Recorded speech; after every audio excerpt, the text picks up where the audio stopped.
I was hoping that this was going to be in here. Hold a second. Let's not jump ahead. Okay? Now, Vault Dwellers, it looks like Bethesda just released an update for the public test server on PC. So if you have access to Fallout 76 on Steam, you should download the public test server if you'd like to give some bug reports, as well as check out to see what is coming in the future for Appalachia.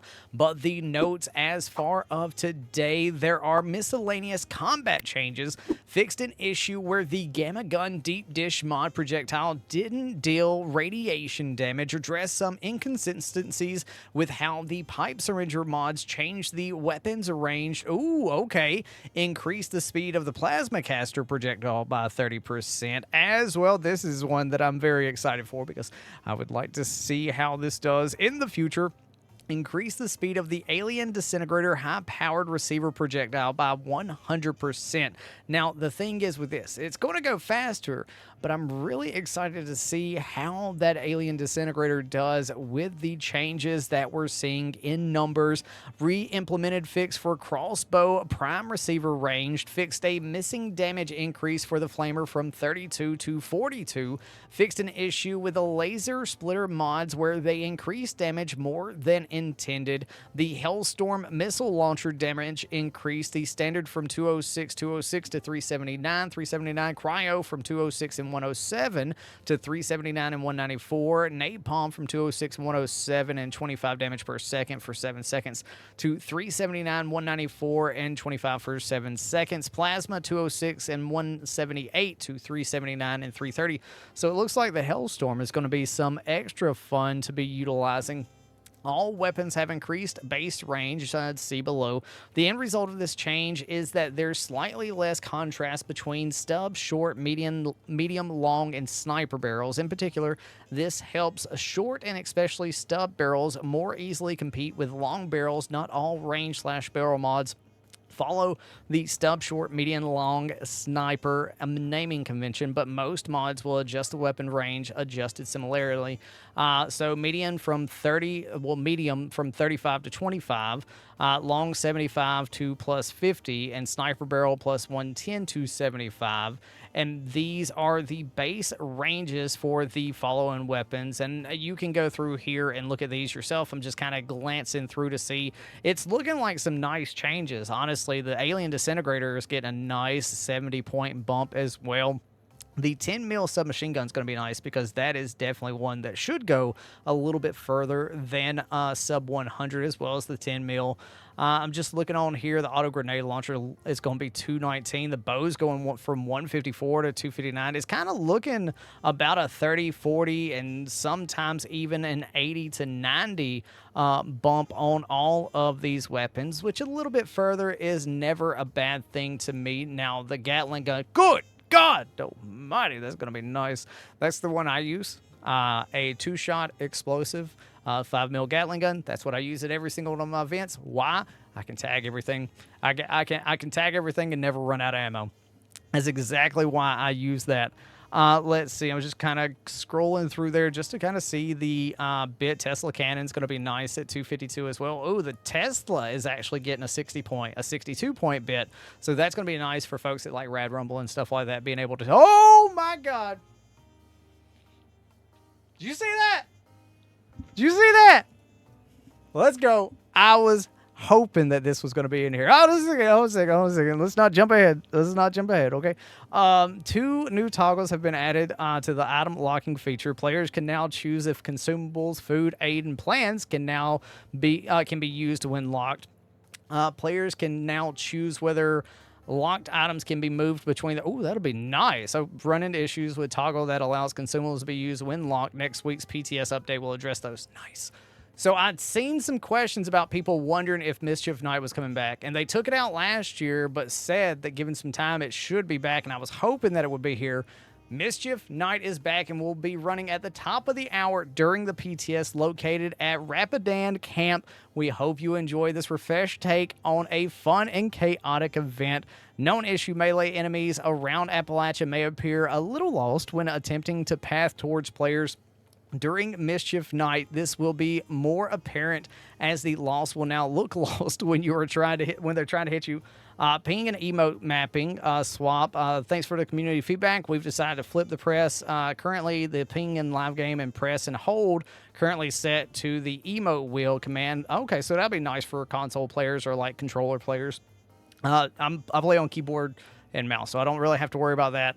Kneecapper removed. Blunt requirement, reduced bonus damage from 100 to 50. Heavy hitter, blunt requirement, 50 to 25. Reduced cost to 2 perks. Meat mincer, reduced incoming stagger by 25%. Bullet storm fix rank 2 and 3, not providing a bonus. Updated description. Fix the ammo counter, now increasing for weapons such as the cremator. Now increments of the ammo counter for additional projectiles fired. Increase the amount of needed per stack from 25 to 30.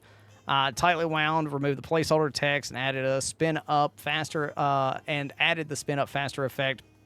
Tank killer removed 2 ranks, removed the stagger effect, and now works with all ranged weapons. Stabilize, changed the effect from big guns, gain 30% accuracy, double in power armor.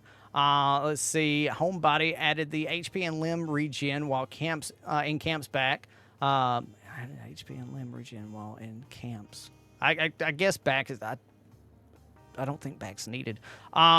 Psychopath reduced to a 2-point single rank card. Bloody Mess removed ranks 2 and 3. Grim Reaper Sprint, now a single rank that scales with luck.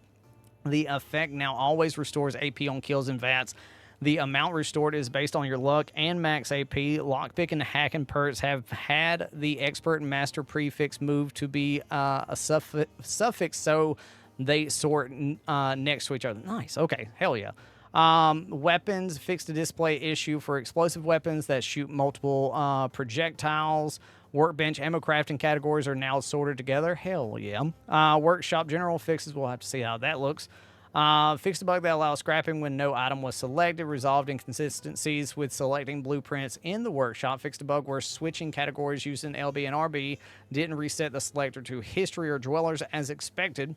Removed background elements from blueprint workshop icons to match the visual style of other workshop icons. Fly out text now updates correctly when toggling between vertical movement and object rotation for clear control feedback. Fixed issues to now display red text for insufficient power. Removed a free cam toggle and fixed the exit hold button behavior while the blueprint save widget is open. Disabled subcategory entry when filters result in an empty subcategory. Workshop organization moved porch railing to porch submenu. Now only snaps to the porches. Moved poisoned earth well to the producers category. Grouped the thrasher with the other mounted heads for better organization. Keyboard, controller, keyboard, and mouse update. Modify. Let's see. LT and F now always jump to edit. RT and G now jumps to the next enabled sub mode. In build mode, LT and F jump to the first category. Then RT and G jumps to the enabled subcategory. Hell yeah. Swap controller bindings for switch mode and more options. Let's see. LS to switch between build, modify, menu to open, close. LS, basically the same thing for Xbox. Xbox and PlayStation. Holding the bumpers for controller or Z and C for the keyboard now scrolls through the list faster. It used to be we could hold control and use the mouse wheel and scroll really fast. Filters are now resetting when players move outside of the building area. First time user help.